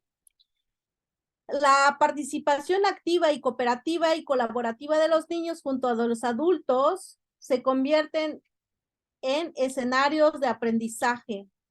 El uso de toda esta coexpresividad, el habla y los recursos semióticos usados por los expertos es un vehículo central para monitorear y enfocar la atención del niño en el curso de secuencias de acciones que constituyen la actividad, y es lo que Charles Goodwin llama la visión profesional. Y estos adultos se encargan de dar las orientaciones precisas para que cada actividad se realice de manera correcta y se desarrolle la competencia de los miembros de este determinado grupo. Y entonces, aquí, como he señalado, los objetos materiales uno podría ver como simples artefactos, pero en realidad son herramientas sociales que funcionan como mediadores de la acción humana, que no solo organizan la interacción, sino también eso hace y permite la organización espacial y la actividad misma. El lugar donde se sitúan los espacios, los objetos en el espacio son centrales. Sobre todo, ustedes saben, ciertos lugares, patios de la casa, son como los espacios predilectos donde ocurren este tipo de ecologías, pero no está excluido a un solo lugar, sino todos los espacios, ¿no?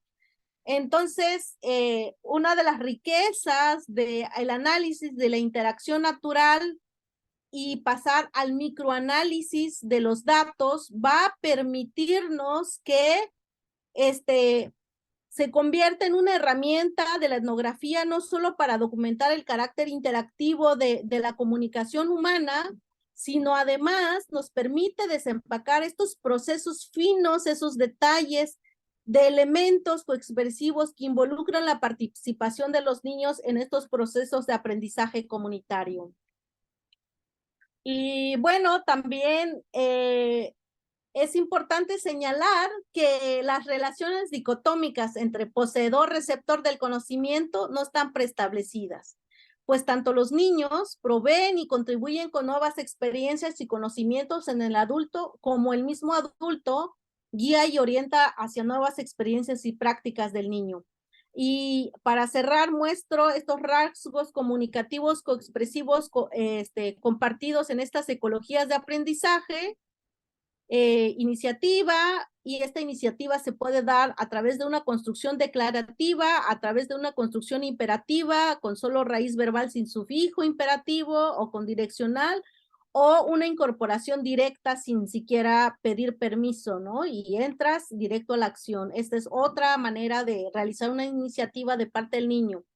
El adulto generalmente rechaza la iniciativa del niño cambiando el foco de atención, y esto se hace a través de la negación o prohibición como contraparte del directivo de orientación.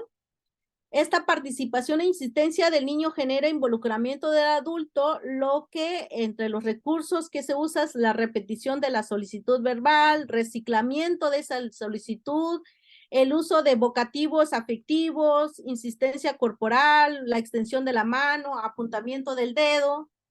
Para la parte de la guía y el acompañamiento del adulto hacia el menor, vamos a ver directivos de orientación, explicación, uso de gestos icónicos y demostrativos. Y luego hay un precierre de la actividad, que está también la presencia de directivos de orientación y justificaciones dados a través de declarativos, y finalmente un cierre de la actividad mediante un cambio del marco de atención. Y esto es precisado por la acción del adulto, ya sea que se retira de la actividad o dice se acabó la actividad, o alguna otra indicación que el adulto abre para cerrar este cambio de marco de atención. Pues muchas gracias por su presencia y por su atención.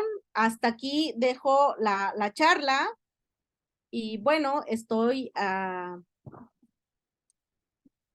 la disposición para algunos comentarios que quieran emitir. Muchísimas gracias a la doctora Margarita Martínez Pérez por esta presentación que da muestra de un trabajo exhaustivo, muy exhaustivo y bueno, muy extenso, un análisis muy cuidadoso que además deja al descubierto, bueno, no solamente el interés multidisciplinario, sino que dentro de cada una de las disciplinas que integran este campo de estudio, pues hay muchos temas que se podrían investigar, ¿no? Entonces, bueno, esta visión multidisciplinaria pues enriquece, por supuesto, todas las perspectivas y estamos muy contentos de haberla escuchado y de haberla tenido como invitada en nuestro seminario. Entonces, bueno, pues para cerrar la sesión, abrimos esta segunda y última ronda de preguntas y comentarios para la doctora Margarita.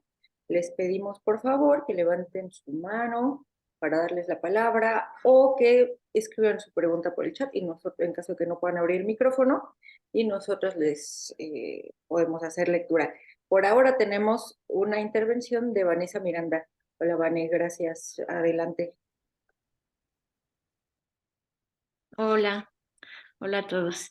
Pues bien bonita la presentación, ¿no? Y como dijo Glenda, pues un análisis súper fino y que pues nos da un panorama bien general pues de estas interacciones naturales, ¿no? Y bueno, a mí me surgieron un montón de preguntas, pero bueno, creo que te voy a hacer dos, si es posible, o tres. Por favor. Primero, bueno, me llama la atención que todas las ecologías son en relación al trabajo, ¿no? Y eso, pues creo que dice mucho de las sociedades originarias, ¿no?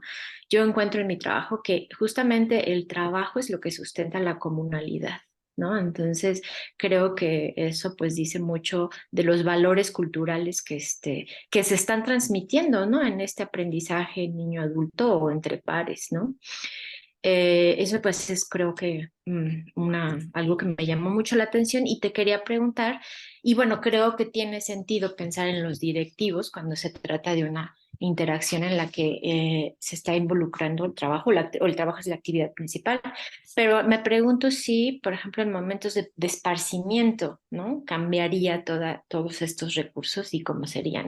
Bueno, yo supongo que sí van a cambiar, ¿no? Pero pues me resulta muy interesante pensar, no sé, en una fiesta patronal o en alguna celebración religiosa, ritual, etcétera, ¿no? Esa sería la primera.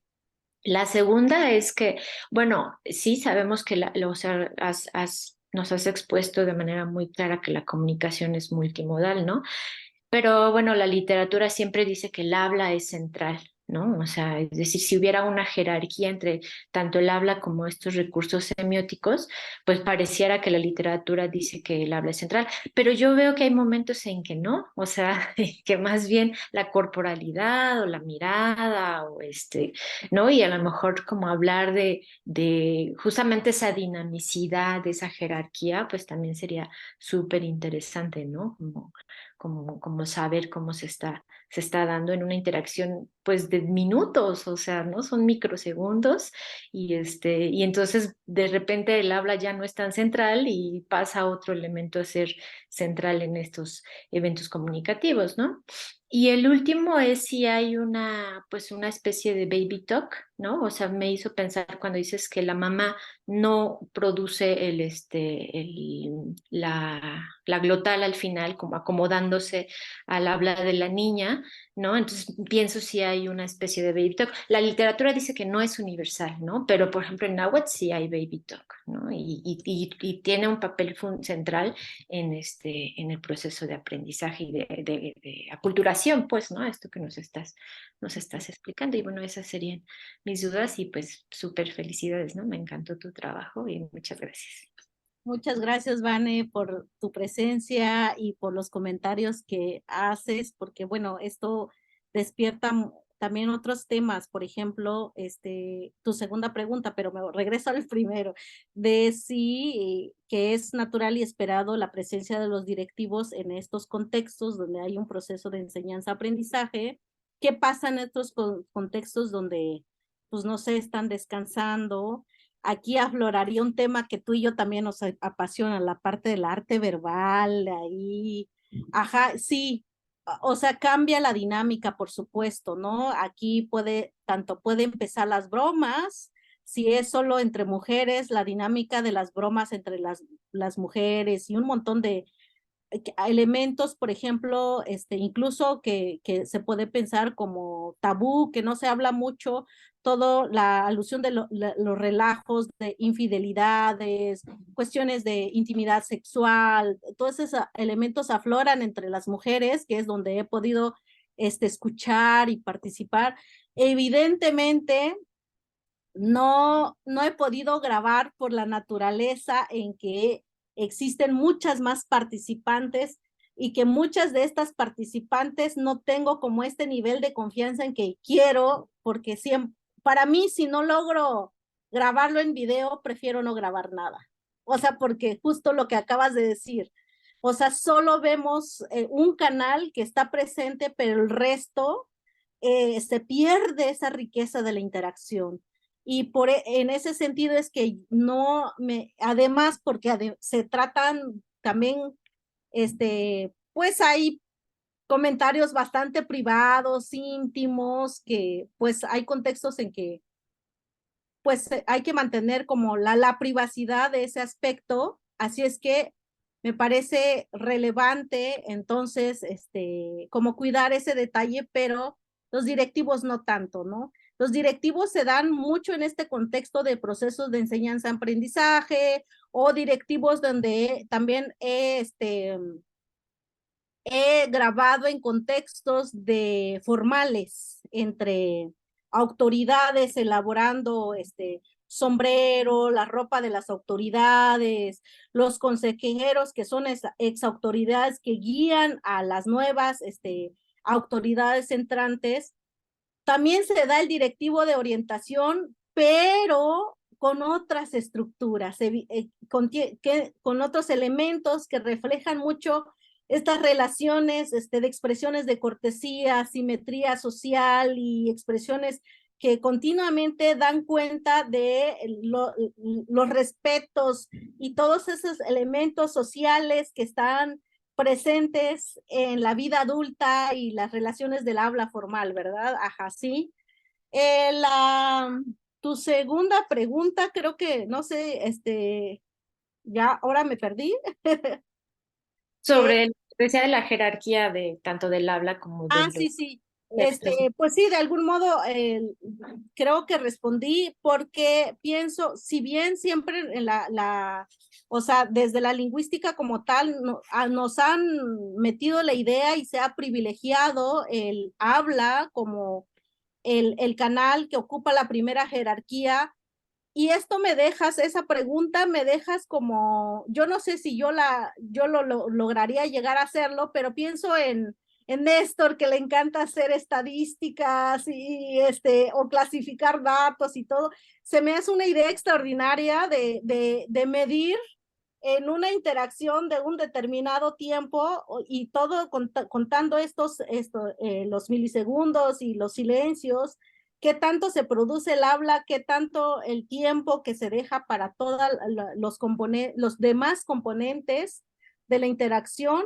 Sería un tema sumamente interesante ahí para que vayan orientando o vaya pensando en futuros trabajos para nuestros estudiantes, porque uno tiene tantas cosas en que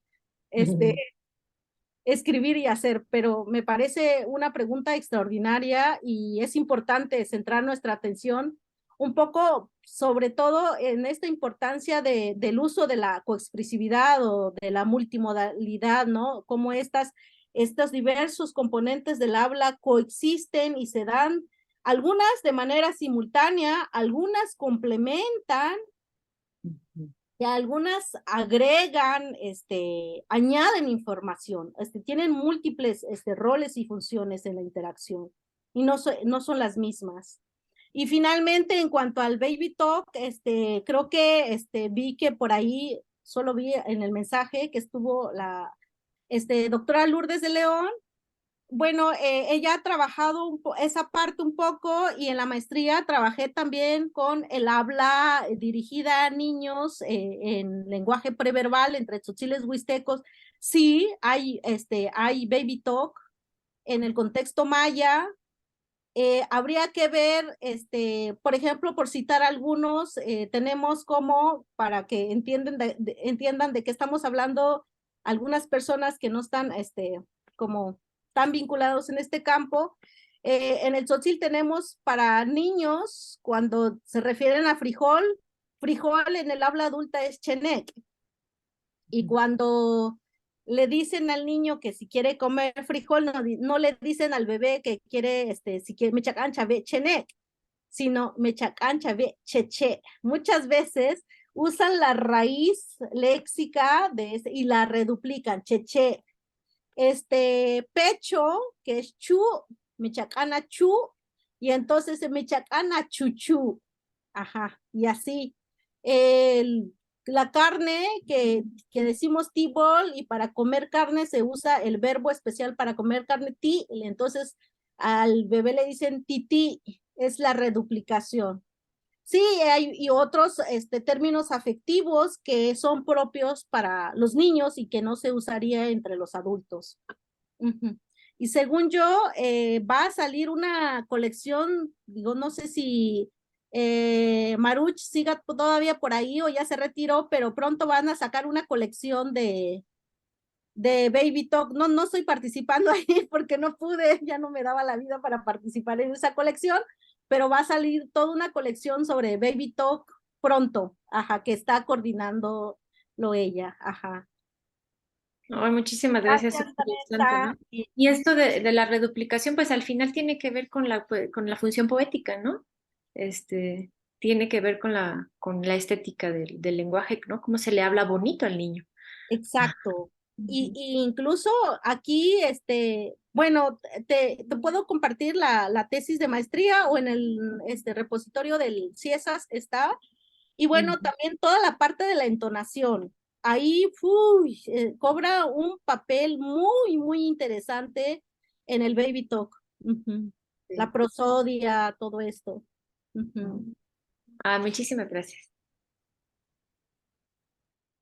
Gracias Gracias. por tu intervención y gracias, Margarita, por esta explicación tan nutrida. Ahora vamos a escuchar a Jaime Pérez González, por favor.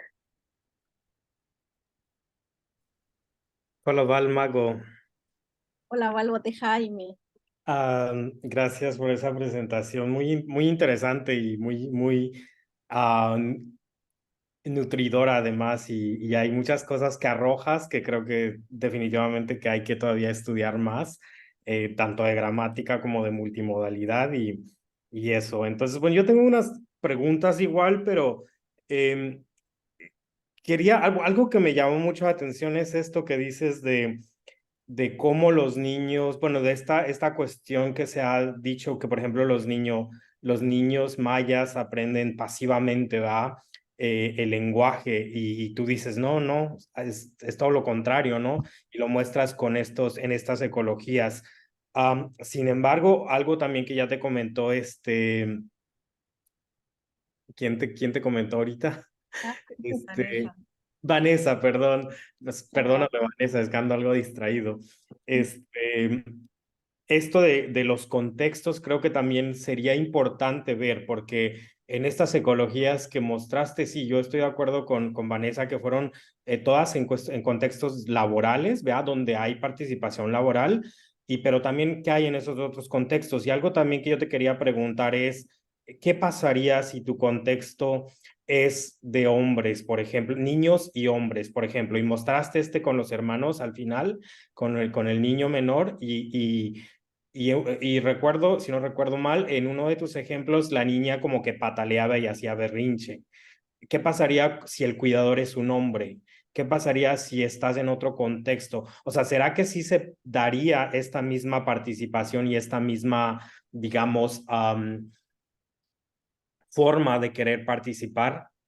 No sé, lo pienso, por ejemplo, en los contextos celtales, en donde estoy casi seguro que cada contexto te daría un resultado igual diferente. Entonces, este microanálisis obviamente nos está mostrando digamos, un contexto, bueno, al menos en tus ejemplos de ahora muy específicos, pero sí, creo que sería necesario para realmente afirmar y tener como esa certeza de que la participación o la adquisición de los niños, del lenguaje de los niños en mayas, o sea, o tzotziles en este caso, se da de igual manera en estos contextos. Entonces, tu hipótesis aquí sería, pues sí, ¿no? Como que la adquisición del tzotzil no solo en estos contextos, ¿no? O con ciertos cuidadores. Claro. Sí, no, bueno, de casualidad son las que puse, pero no es que no haya grabado, interacción con hombres. Sí, tengo también toda una colección de actividades, sobre todo en trabajos de albañilería, que es albañilería y en la milpa, que es donde aquí, en la parte de la milpa hubo un detalle, para toda esta parte, porque hice una colección ahí sobre la tapizca. Entonces, entre el ruido que hace la tapizca y todo esto, no me permite como analizar en detalle todos estos elementos, pero para el contexto de albañilería sí tengo. Y de hecho, no presento ahora también videos y estoy viendo, no sé si traje el video para mostrarles, pero también estamos por terminar. En algún momento sí podría compartir, donde también hay un niño pequeño que se mete a querer contribuir a hacer el piso con su padre, no lo dejan entrar y le pide igual ¿cómo se llama? La cuchara, y le dice que no, porque bueno, aquí estamos hablando también ya de actividades un poco más especializadas, que es la construcción. Y generalmente los niños pequeños no entran, pero sí los niños mayores. La dinámica en los niños mayores, una cosa que debo demostrar es que no hay iniciativa de lo tanto de los mayores. O sea, después de los 8, 9 años en adelante, la iniciativa se acaba, porque como ya están obligados a incorporarse en la actividad a fuerzas, entonces como que esa iniciativa se apaga y la interacción también cambia de diferente manera, Sin embargo, o sea, esta dinámica no es tan diferente, que tenga que ver no solo por los contextos ni con las cuestiones de género. Sí, se mantiene, ajá. Sí, eso sería nada más como, pues no, nada más como aclararlo. Sí, Entonces sí, claro, hay como ajá. esto, y sí, entonces ahí sí. Y otra cosa que quería mencionar es que uno de tus ejemplos donde había el alargamiento vocálico, a diferencia de otros alargamientos, por ejemplo, que son icónicos, que te indican duración o te indican algo de aspecto, por ejemplo, en el caso tuyo, me parece que lo que indica ese alargamiento es una advertencia, ¿sabes? Es como, espérate, espérate, ¿no? O sea, como, ya vas a ver, ¿no? O sea, ese Exacto. tipo de alargamientos. Entonces, me parece que eso también sería importante aclararlo porque no, o sea, este tipo de alargamiento se da como en el fenómeno lingüístico, pero se va a dar de maneras diferentes. Entonces, la función de un alargamiento, por ejemplo, en este caso, en este contexto de adquisición, tiene otra función, ¿no? Entonces, Claro. eso sería también importante recalcarlo, incluso a nivel o sea, el hecho también de marcar estos alargamientos, ¿verdad? En las transcripciones o en los contextos reales de habla, porque un alargamiento de, por ejemplo, no sé, en otra lengua o en este contexto, quizá te pueda indicar que duró o no sé, que hay algo de aspecto, gramatical, etcétera, ¿no? Entonces, como que por ahí también eso me llamó la atención.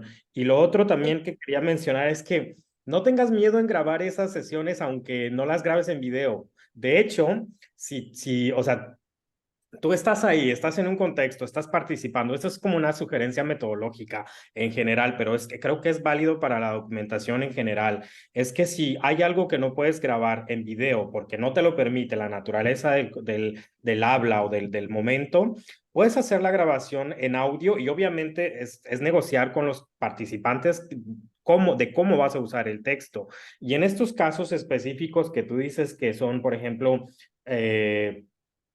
que contienen, por ejemplo, estructura lingüística, que es muy importante en la descripción de la lengua, porque a lo mejor pueden ser estructuras particulares ya sea de arte verbal, ya sea de algún tipo de discurso, creo que son válidas y entonces lo que puedes hacer es, tú estás en el momento y puedes tomar tus notas y puedes hacer la etnografía por tú misma en tu descripción y con el audio, créeme, ahí entonces vas a darte esa riqueza de poder decir, ok, aquí hay una estructura de arte verbal que nos ha escrito y que yo la voy a demostrar, aunque no sea con video, porque sabemos que sí, en efecto, pues qué ideal sería que todo se pudiera grabar en video, en audio y video, pero hay contextos en los que sí, a veces tenemos esas limitantes, ya sean sociales, ya sean éticas, ya sean de diferente índole, pero entonces, pero que no te den miedo, es a lo que voy, que hazlo si se puede y claro, en acuerdo con los participantes, tú puedes hacer la descripción de esos contextos que me parece que por lo que mencionaste son además muy riquísimos, ¿no?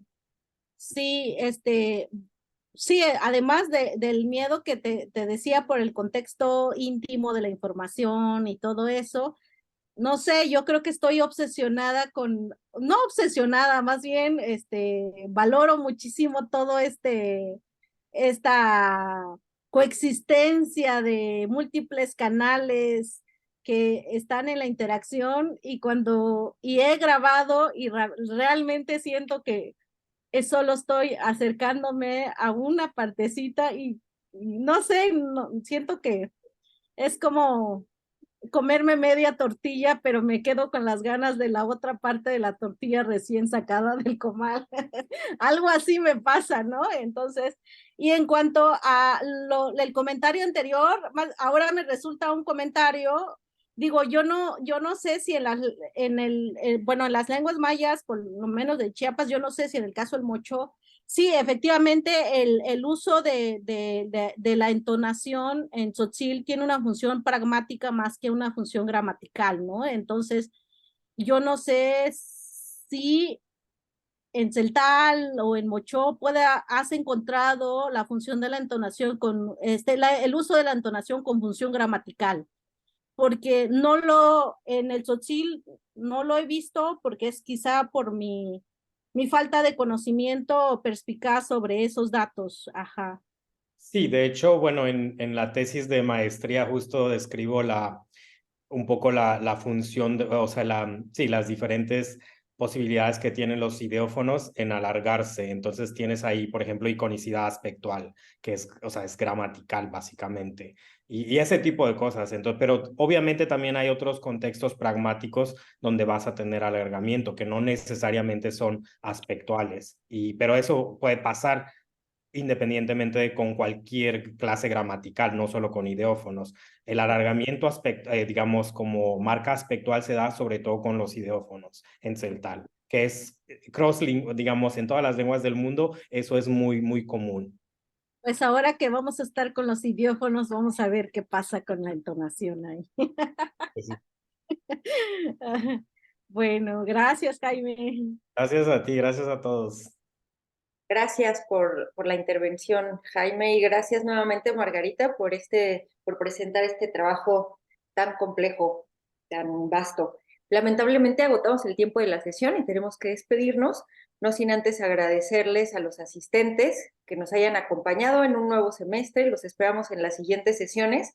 Y bueno, se quedan algunos comentarios, solamente comentarios en el chat, de felicitaciones de Jaime Vázquez, de la doctora Lourdes de León también. María de la Luz Pérez Pérez pide el correo de Margarita, por si lo puede poner en el chat, por favor. Sí, claro, con gusto, pongo ahí. Y dicen que fue un gran deleite. Jimena Horta dice, fue un deleite ver el trabajo, más felicitaciones. Y bueno, pues los esperamos en la siguiente sesión, el último miércoles de septiembre. Gaby, ¿quieres agregar algo? Solamente decirle a Margarita que muchas gracias por esta conferencia y por su generosidad hacia el seminario y hacia los y las estudiantes. Y gracias, Glenda, por la coordinación del seminario. Y pues nos vemos a finales de septiembre. Es un semestre que será pues sobre lenguas mayas y sobre lingüística antropológica.